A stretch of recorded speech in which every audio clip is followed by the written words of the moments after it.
এটা যেটা বানাচ্ছি এটার নাম ভেজিটেবল চিকেন রাইস। এইটা আমি পার্ক স্ট্রিটে একটা দোকান আছে, খুব বিখ্যাত চাইনিজ দোকান, গোল্ডেন ড্রাগন।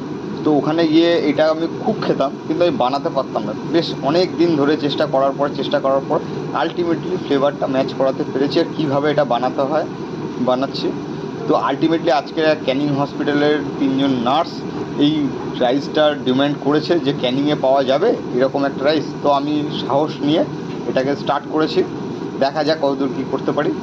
তো কমপ্লিটলি চেষ্টা চলছে, একটু সময় বেশি লাগে। আর এত হেলদি রাইস